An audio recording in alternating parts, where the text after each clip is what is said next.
Spain are into the World Cup semifinals, and the way they got there tells you everything about how dangerous this team really is.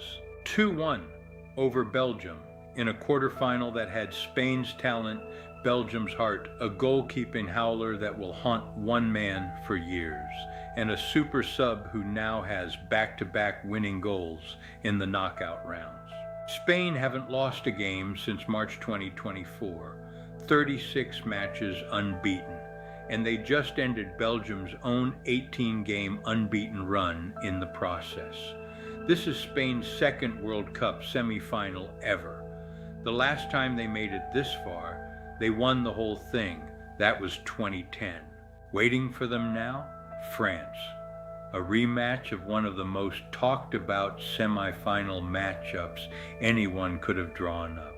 So let's break down exactly how Spain got here, the golden goal, the goalkeeping disaster, and why some people still think the Spanish performance was underwhelming, even in victory.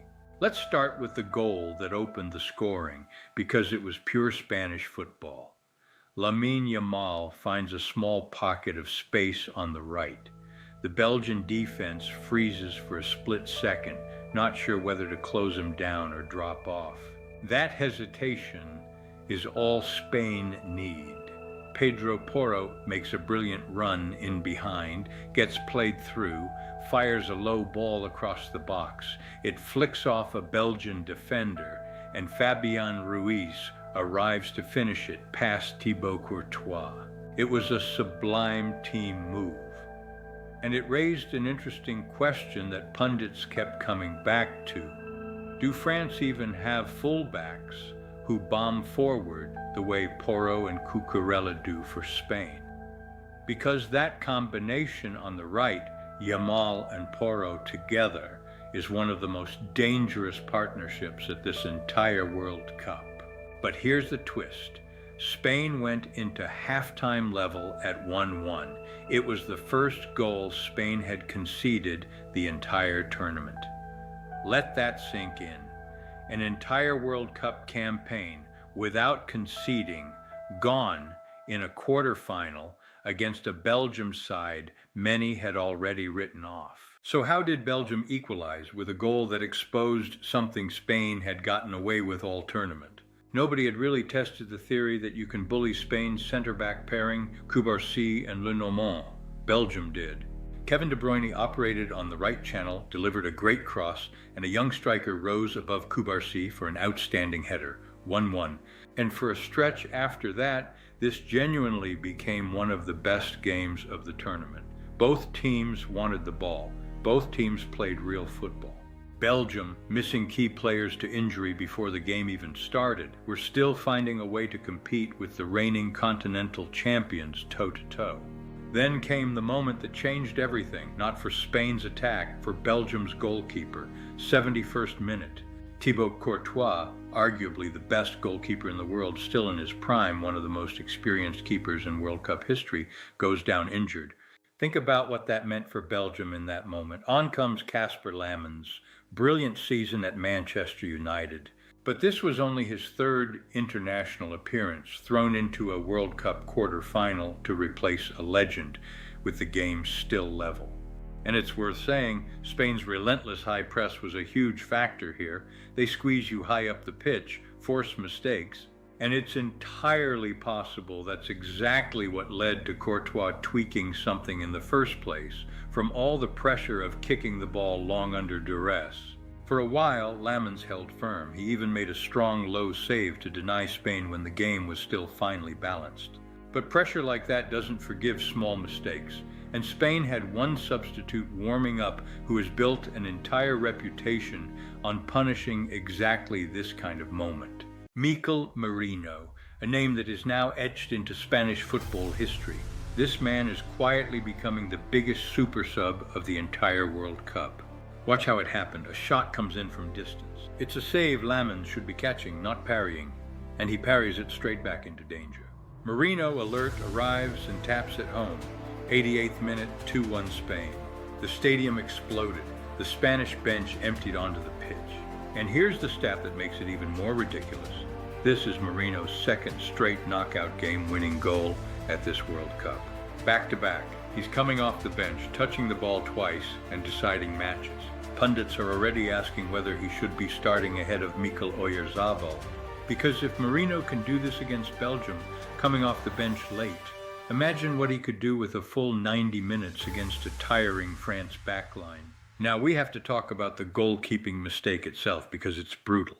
Lammens comes on to replace one of the greatest goalkeepers of his generation in a World Cup quarterfinal with the game level.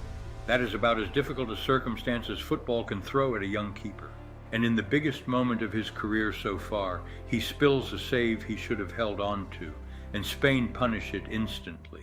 To be fair to him, some pundits pointed out that Spain's shooter was given far too much time and space before that shot, and the rebound situation made it a genuinely difficult save to control cleanly. But in a World Cup quarterfinal, against your country's biggest rivals, with a place in the semifinal on the line, there's no time to put that right, not for 4 more years if he even gets the chance again. Courtois, watching from the sideline after being forced off, looked heartbroken. For a man who may have just played his final World Cup match for Belgium, that ending, watching his replacement's mistake decide the game, is about as cruel as football gets. So, what does this all mean going into the semi-final against France? Here's the uncomfortable truth for Spain. Even in victory, plenty of experienced pundits called this performance underwhelming. Lamine Yamal, still working his way back from a hamstring injury, barely had an impact after the assist that led to the opener. Nico Williams came off the bench and looked sharp, which raises the question of whether he should start from now on. And there's a growing debate about whether Fabián Ruiz is now simply a better central midfielder than Pedri, given how composed and cultured he's been alongside Rodri. And Rodri himself deserves enormous credit. Multiple pundits called him one of the most underrated players of this entire tournament, controlling tempo, breaking up counters, reading danger before it happens. Someone described him like a quarterback dictating the whole game. But the tactical concern is real. When Spain attack with numbers, they leave themselves genuinely exposed at the back, almost man for man in defense. Against a slower Belgian front line, that was manageable. Against Kylian Mbappé and Ousmane Dembélé running in behind Spain's center backs, that is a completely different problem. Spain haven't lost since March 2024. They're the reigning European champions. They have arguably the deepest bench left in this tournament. Pedri, Ferran Torres, Nico Williams, Dani Olmo, and Merino all coming off it. But this France semi-final is being called the final before the final for a reason. Both teams are considered the 2 best in the world right now. And the pundits who watched this Belgium performance are split. Some see Spain cruising to the trophy.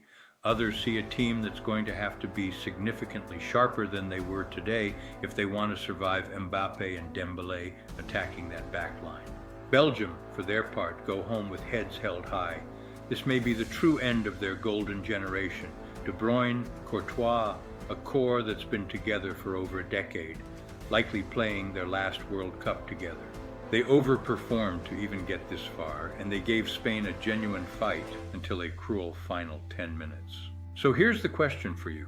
Do you think Spain have enough in the tank to beat France and reach the final?